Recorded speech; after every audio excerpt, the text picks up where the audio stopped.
شیطان بہت شیطانی قوتیں رکھتا ہے، لیکن اللہ کے خاص بندے شیطان سے قوی ہیں، طاقتور ہیں۔ حضرت ابو ہریرہ رضی اللہ تعالیٰ عنہ سے معروف روایت ہے، فرماتے ہیں کہ صدقے کے مال میں حضور نے مجھے امین مقرر کیا، پہرے دار مقرر کیا۔ تو کہتے ہیں میں پہرے پہ تھا، ایک شخص آیا، اس نے چادر بچھائی اور جلدی جلدی سے وہ غلہ، وہ کھجوریں، وہ مال اپنے کپڑے میں ڈالنے لگا۔ میں نے دوڑ کے اس کو پکڑ لیا، تو اس نے اپنا آپ مجھ سے چھڑانا چاہا، لیکن میرے ہاتھوں کی گرفت مضبوط تھی، وہ چھڑا نہ سکا۔ اس نے کہا کہ میں کثیر العیال ہوں، میرے چھوٹے چھوٹے بچے ہیں، تو بھوک نے مجھے چوری پہ مجبور کیا، میں کوئی پیشہ ور چور نہیں ہوں۔ کہتے ہیں مجھے ترس آ گیا، میں نے اس کو چھوڑ دیا۔ خیر رات گزر گئی، صبح ہوئی، حضور کی خدمت میں حاضر ہوا تو آقا کریم نے فرمایا کہ ما فعل اسیرک البارحہ، ابو ہریرہ رات والے چور کا کیا بنا؟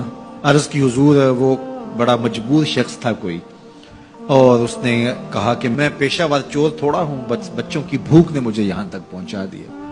تو حضور علیہ السلام نے فرمایا جھوٹا شخص ہے، اور سنو آج پھر آئے گا۔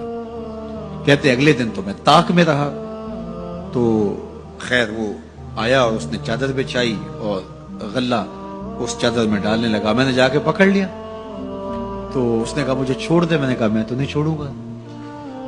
اس نے کہا کہ مجھے چھوڑ دے، منت سماجت کی اور بہت ترلے کیے، تو کہتے میرے دل میں پھر ترس آ گیا، میں نے پھر چھوڑ دیا۔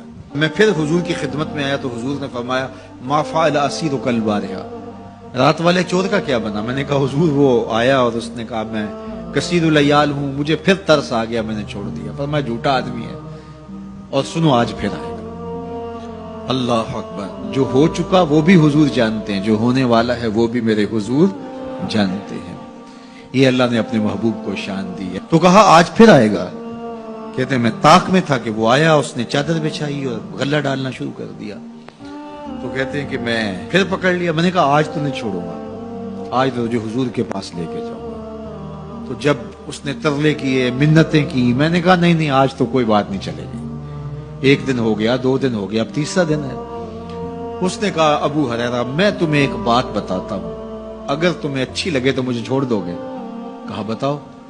کہا کہ جب رات سونے لگو تو آیت الکرسی پڑھ لیا کرو، فجر تک تمہارے پاس شیطان نہیں آئے گا۔ کہتے ہیں بات بڑی اچھی تھی، میں نے اسے چھوڑ دیا۔ حضور کی خدمت میں پہنچا تو پھر فرمایا وہ رات والے چور کا کیا بنا؟ میں نے کہا حضور اس نے مجھے یہ وظیفہ بتایا۔ حضور نے فرمایا بندہ تو جھوٹا ہی تھا، لیکن بات سچی بتا گیا۔ اور پھر فرمانے لگے ابو ہریرہ جانتے ہو وہ 3 دن جو آتا رہا وہ کون تھا؟ میں نے کہا اللہ و رسولہ عالم۔ فرمایا وہ خود ہی تو شیطان تھا۔ 3 دن جو آتا رہا وہ خود ہی تو شیطان تھا۔ اب شیطان بڑا تگڑا ہے، لیکن ابو ہریرہ پکڑے تو چھڑا نہیں سکتا۔ یار ابو ہریرہ پکڑے تو شیطان چھڑا نہ سکے، اگر حضرت عمر پکڑ لیں تو یہاں تو آ گیا نا، حضرت عمر کے سامنے تو آنے کی ہمت بھی نہیں کرتا۔ ان الشیطان یفر من ظل عمر، شیطان میرے عمر کے سائے کو دیکھ کے بھی بھاگ جاتا ہے۔ تو شیطان بڑا طاقتور ہے، بڑا قوی صحیح، لیکن اللہ کے مخلص بندوں کے مقابلے میں وہ بہت کمزور ہے۔ اس لیے اس راستے پہ اگر چلنا ہو تو کسی طاقتور کے ساتھ چلیں، تاکہ یہ کمزور سمجھ کے حملہ آور نہ ہو جائے۔ تو ہم نماز کے اندر جب کھڑے ہوتے ہیں تو اس وقت اللہ سے سیدھی راہ جو مانگ رہے ہوتے ہیں، تو یہ نہیں مانگ رہے ہوتے کہ سیدھی راہ دکھائی دے۔ ہم دیکھ چکے ہیں حضور کے صدقے سے، تبھی تو کلمہ پڑھا ہے۔ سیدھی راہ دیکھ چکے ہیں تبھی تو وضو کیا ہے۔ سیدھی راہ دیکھ چکے ہیں تبھی تو کانوں تک ہاتھ لگا کے ہاتھ باندھے اس کی حضور کھڑے ہیں اور رخ قبلہ کی جانب کیا ہے۔ دیکھ چکے ہیں، لیکن آج نماز کے اندر ہم یہ کہہ رہے ہیں اہدنا الصراط المستقیم، مالک راہ دیکھ تو چکے ہیں، لیکن پہنچنا بڑا مشکل ہے۔ راستے میں شیطان بھی کھڑا ہے، نفس بھی کھڑا ہے، کہیں راستہ خراب نہ ہو جائے، ساری زندگی کی کمائی کہیں لٹ نہ جائے۔ اس لیے اللہ سے مانگا کہ مالک ہم کمزور ہیں، ہمیں کوئی مان نہیں ہے کہ ہمیں راستہ دیکھ لیا تو منزل پہ پہنچ جائیں گے۔